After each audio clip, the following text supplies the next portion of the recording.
Excellent. Well, it's great to meet you. Thank you for taking a minute out today. I appreciate it. Thank you so much for having me. Yeah, my pleasure. So let's begin our conversation before we get into your life as an author by asking you this. I know we're all getting a little fatigued by the talking about COVID, but it was such a big deal to survive that pandemic. How did you hmm get through it, and how has it changed the way that you do things now? Well, I had to get with it with learning how to use my tablet to get around, shop online, and and then I discovered it was useful for so much more.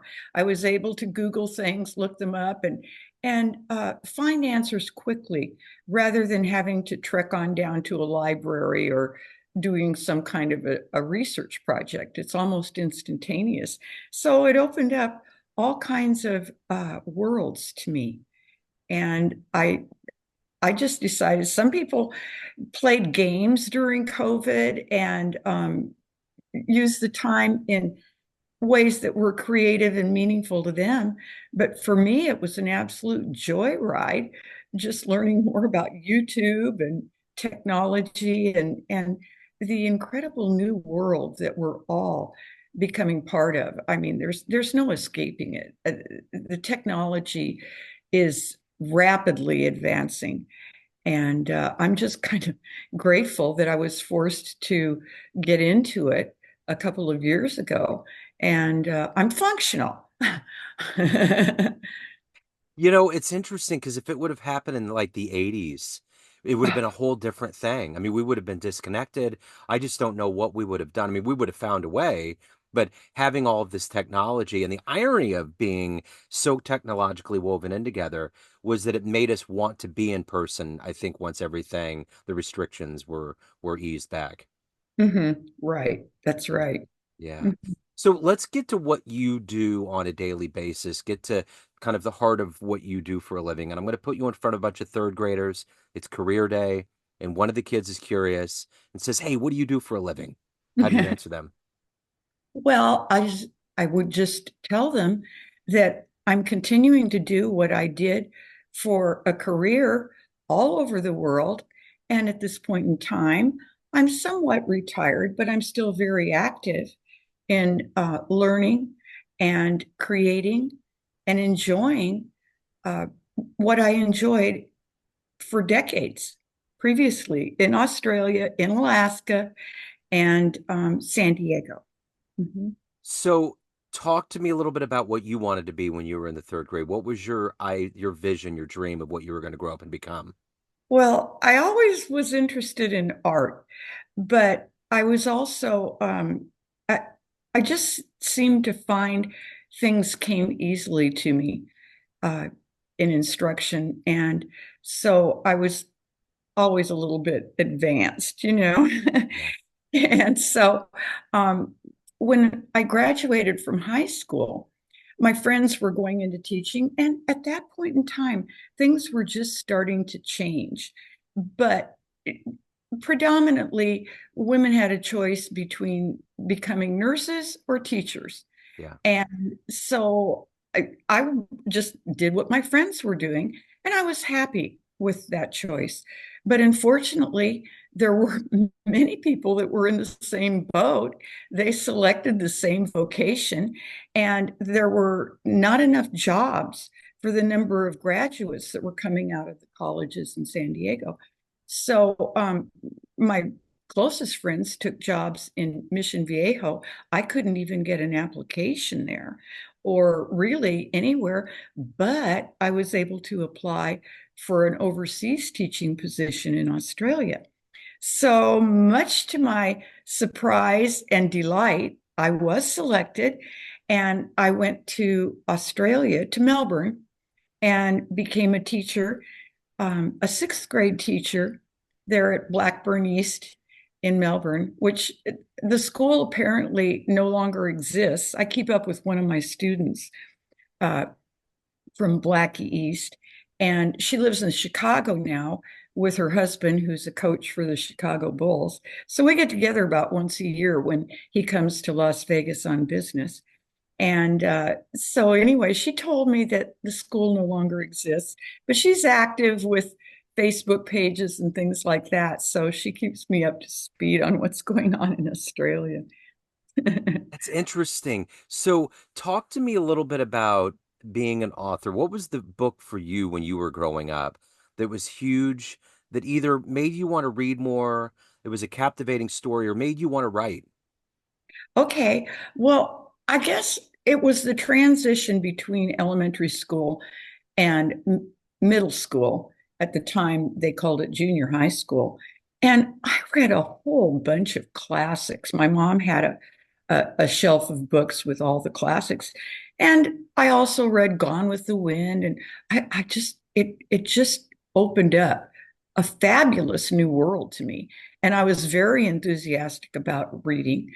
And then when I got to middle school, one of my friends was interested in sci-fi, and so she got me interested in books like A Swiftly Tilting Planet and Madeline L'Engle, and so we became very good friends and took a lot of our classes together.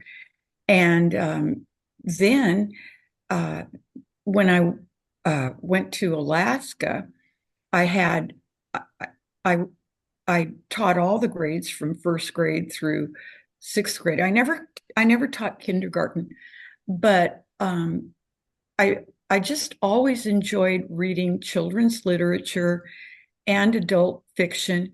And after I was in Alaska for about 10 years, I was I I was just a little late using my check from Alaska to get my ticket to San Diego.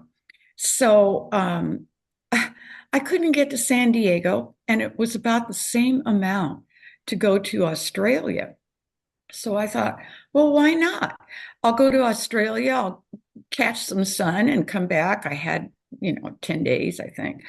And so I went to the Gold Coast. I went up to like Brisbane, Cairns, that. And it's a 22-hour flight. And when my plane landed, it was raining. And I thought, oh, how disappointing to have come from the Alaska winter into this rain. And I got out to Reef Terraces where I had rented my accommodation.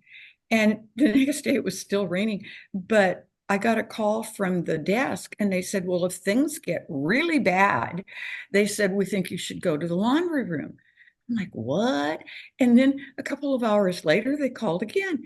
Well, if things get really bad, we think that you should get a tub full of water. And I just didn't get it until I saw trees tumbling by my window. And I had arrived with a level 4 hurricane. And they lost my luggage in Hawaii. And so I read Jurassic Park. I had just bought it at Costco in Alaska, and I had brought it with me. And I got absorbed with that, and I loved the book. And when I got back to my class, I said, oh, well, this is going to be a blockbuster movie someday. But I kept myself amused for 6 days. And then things cleared up. And one of the gals at Reef Terraces also worked for Quicksilver. So she got me out to the reef. And on my eco adventure, I went to the Daintree, which is an ancient rainforest there in Australia. So these were my interests. I had always been interested in ecology, environmental uh, concerns, and I had read an article in Newsweek magazine about global warming. So this stimulated my interest. I didn't know it was going to become a global concern, but my interest in environmental awareness and promoting environmental awareness really started decades ago. And then my classes became interested in the environment. I also did a series of environmental t-shirts while I was there, and they were marketed in a local shopping mall, and they did very well. So, the interest grew, but the inception of my interest in reading and art and environment and ecology, these were things that I just seemed to grasp, and they became part of me very early on in my teaching career. So uh, that's how my journey began. Yeah. And mhm. So talk to me about the Panterra Chronicles. It's your book. Yes. Talk to me a little bit about, you know, how this actually came to fruition. Well, during lockdown with COVID, I I decided, well, this is as good a time as any to write a book because it had always been a goal for me, but I've been busy like everybody else with more pressing concerns, like, oh, we've got parent teacher conferences coming up or report cards and getting ready to go here. It's a frenetic life, and it doesn't leave a lot of time for pursuing literary ambitions. But as we know, everybody did something with their COVID time, and I decided, well, I'll just get started here. And where do I begin? Well, simultaneously with COVID, you were being shown what was going on across the continent of Australia with the raging bushfires and all of it. It was horrific. And I thought, well, I'll start this story with the backdrop of the bushfires consuming Australia because I loved koalas. I always have. But when I was in Australia, uh, I got to see them in their natural environment. And so this just, you know, became a magical starting point for me with the Panterra Chronicles. And and then the characters are introduced. They're bi-coastal students, and they're part of a family, a circus family, the Cirque du Panterra, which is fictitious, of course. Yeah. And they reside on a sprawling sheep ranch, the Panterra Star Station, again fictitious in Australia. And they amuse themselves by keeping up their acrobatics and their cirque skills. And they're also part of a search and rescue squad that works with the International Hot Shot Agency. And so they go out and they're looking for animals to rescue after these horrific fires. And they find some koalas that are sheltering in place in an abandoned opal mine.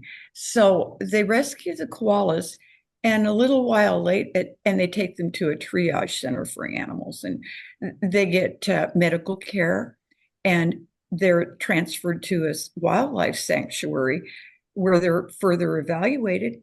And it turns out that they're mutants.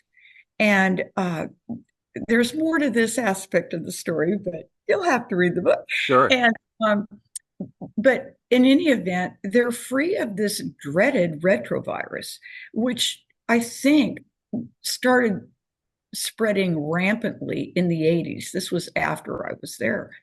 And it's like a blood disease. And I became aware of it from a news item that I had read in the Las Vegas Review Journal about this outbreak of retrovirus. And I read that, and to me, this was hugely important. Yeah. And so it became part of the story because these koalas were fighting, you know, dual uh, dual challenges, curses, if you will.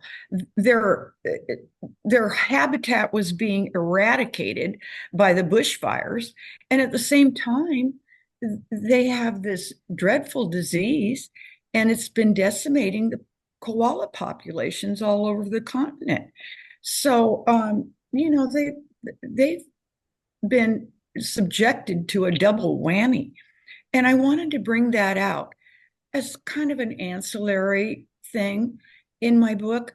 The book is not predominantly about the environment. It's not a treatise on the environment, but it does address these things because they're very timely, very important, and just I couldn't help but reflect on that level 4 hurricane that hit Cairns, because now we've had Helene and Milton, and not everybody's on board with the concept of climate change, but most people are somewhere on the continuum.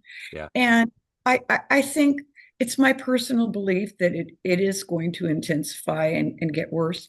And what people don't realize is that climate change isn't just about the weather. It's changing the ocean chemistry as well. And even while I was there and I was out on the reef, they said parts of the reef were dying. And I know this, I've picked this up in the news. The shellfish are being impacted, shellfish, corals, whale migrations are shifting because of the warming ocean waters. But what happens is well, most people are aware that about 30% of the carbon dioxide in the atmosphere uh, goes into the ocean. Okay, so with more carbon dioxide in the atmosphere that winds up dissolving in the ocean, this changes the acidity of the ocean, and it affects shellfish and corals and these other organisms that make their hard shells and their skeletons and their homes out of carbonate in the ocean, carbonate ions, and they combine it with calcium. Well, when the CO2 comes into the ocean, it creates a concentration of hydrogen ions. And the hydrogen ions bond with the carbonate ions, which leaves fewer carbonate ions for these shell building organisms. Yeah. So in the last couple hundred years, they've been keeping track of the pH of the surface ocean waters. And we're at about an 8 right now.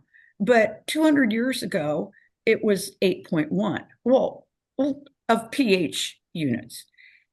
So what's the big deal? A tenth of a point. Well, a tenth of a point is a 30% increase in ocean acidity.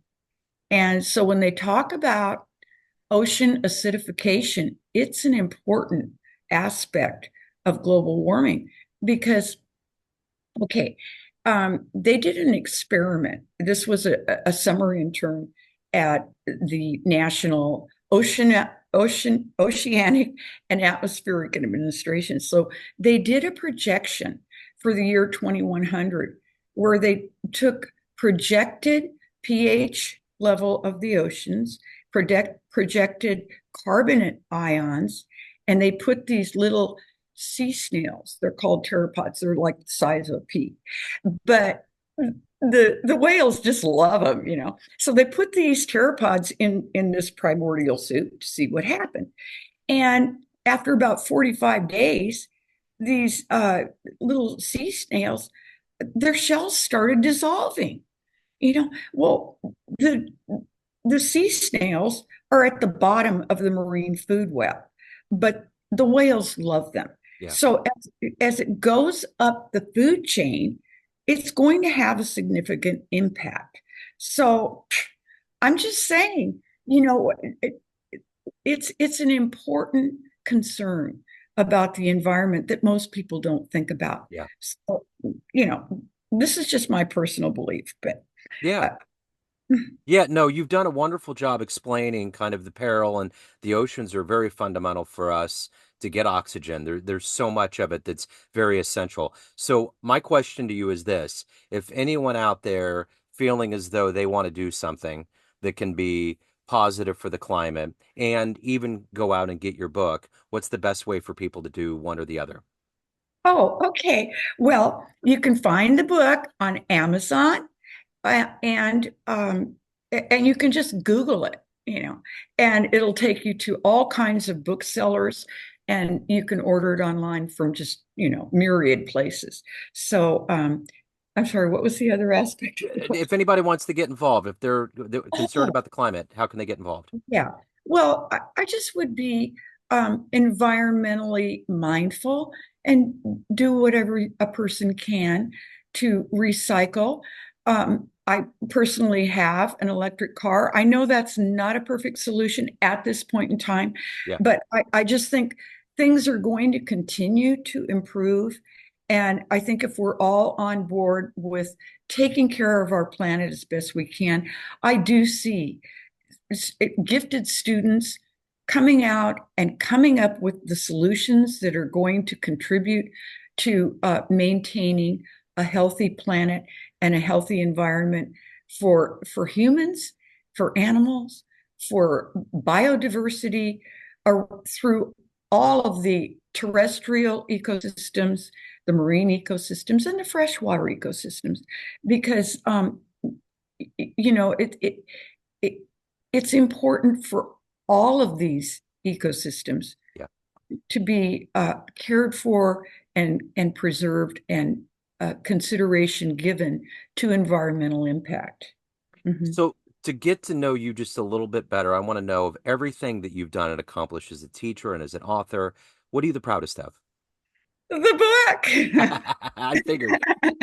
Yeah, I've never done anything this ambitious before. I Yeah. couldn't believe it when I finished the book. I had a self-imposed deadline, and it took me about 3 weeks to suck up the courage to look for a publisher.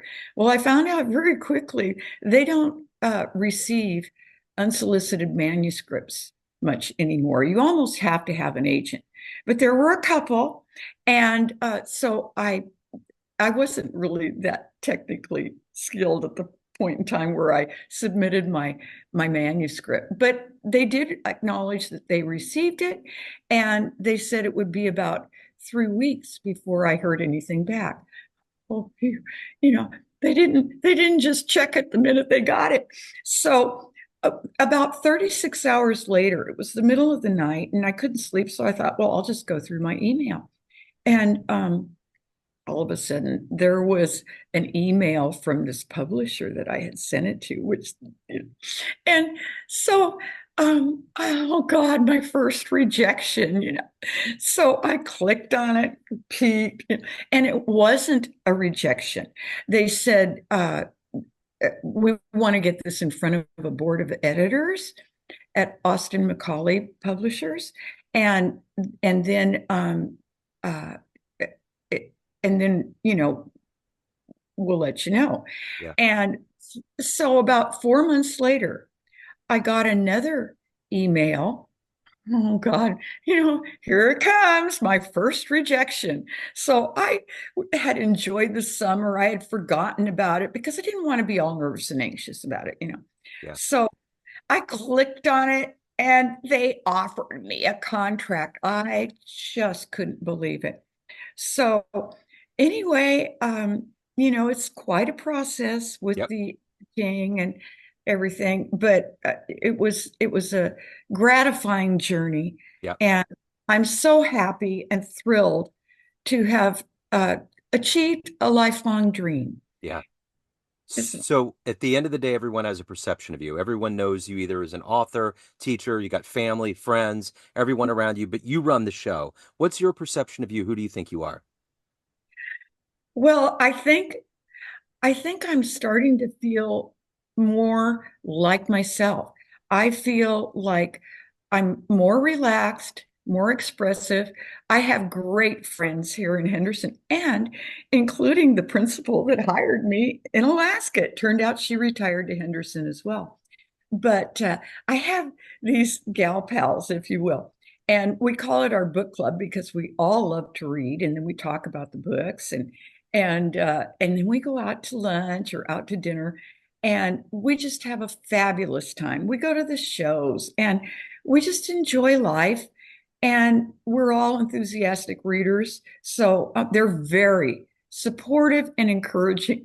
And I'm always just like on the verge of a complete meltdown.